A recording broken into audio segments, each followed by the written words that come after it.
রাজনৈতিক হ্যাংলার দল আগের বার এসে বলেছিল ইসবার 200 পার হয়ে গেছে পগার পা, আর এবার করছে এসআইআর। এত মানুষের মৃত্যু, এখনো পর্যন্ত 58 থেকে 60 জন মানুষ মারা গেছে।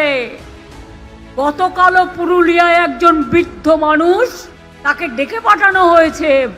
বাবার বয়সী মানুষদের শ্রদ্ধা করতে জানো না, জীবনে বাবা মাকে সম্মান জানাওনি, তো বয়োজ্যেষ্ঠদের সম্মান জানাবে কি?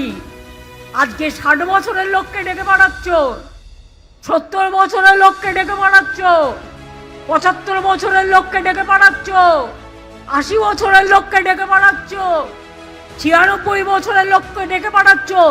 লজ্জা করে না? শুধু তুমি খাবে আর তোমার ছেলে খাবে।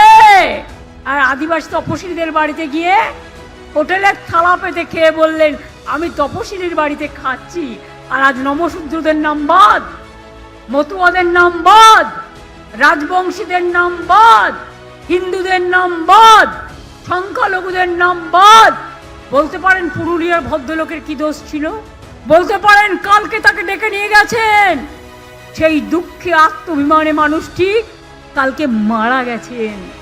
আপনাদের বুকে একটুও যন্ত্রণা হয়? আপনাদের প্রাণ কি একটুও কাঁদে? আপনাদের মন কি একটুও কাঁদে? যদি আপনার বাবা মাকে এইভাবে ডেকে নিয়ে গিয়ে একটা 95 বছরের মহিলাকে 3 তলার উপর উঠিয়ে জিজ্ঞেস করতো, আজকে তাকেও প্রমাণ দিতে হবে যে তিনি বাংলার নাগরিক কিনা? ইয়াং জেনারেশন যারা নতুন ভোটার হচ্ছেন, তারা অনলাইনে ফর্ম ফিল আপ করছেন, 6 নম্বর ফর্ম, কিন্তু জেনে রাখুন সেগুলোকে ফেলে বস্তাবন্দি করে রেখে দেওয়া হচ্ছে, তোলা হচ্ছে না। বলছে এর সাথে ফর্ম নম্বর 4 ফিল আপ করতে হবে, 4 নম্বর ফর্ম ফিল আপ করতে হবে।